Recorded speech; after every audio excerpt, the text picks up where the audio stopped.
Il faut moraliser le capitalisme. La seule façon de moraliser le capitalisme, c'est d'en sortir. Perchés sous les étoiles, givrés que nous sommes, dans la nuit noire, nous travaillons pour les hommes, encore. Nous travaillons encore, et encore, et encore.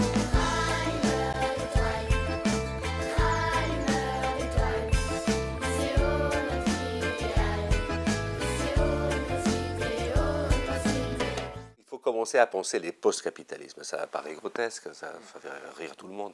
Mais il faut commencer à penser la question de la transition et la question de la toxicité de ce que nous a légué le capitalisme, les formes étatiques de gestion de population.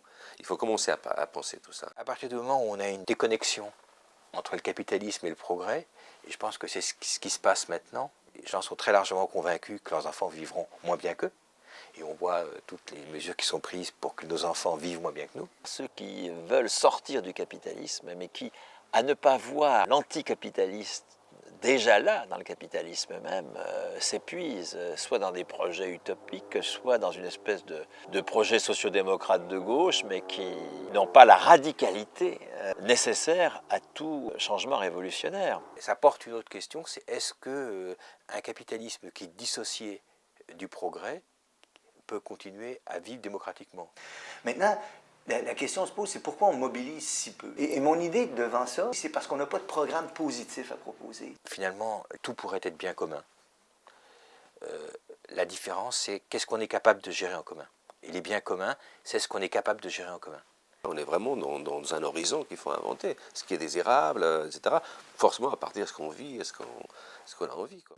Il faut repartir du témoignage des gens, c'est-à-dire qu'il faut, fabriquer de la culture. Il faut qu'on sorte, qu'on soit des objets de la parole des autres, qui nous qualifient. Il faut qu'on soit nous-mêmes, qu'on donne nous-mêmes des mots pour nous qualifier nous-mêmes à travers ce qu'on vit. Je pense que l'alternative, elle est là aussi. Il faut qu'on arrive tous à un moment à réaliser qu'on se fait tous avoir de la même façon, avec les mêmes matrices, enfin, tu vois, le même langage. Ce n'est pas moi qui pars, c'est eux que je mets dehors. C'est le capital qu'il faut évacuer.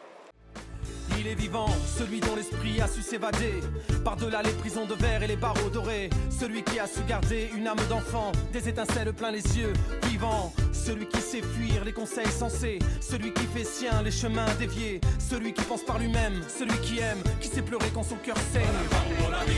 Dis-moi c'est pour quand le rêve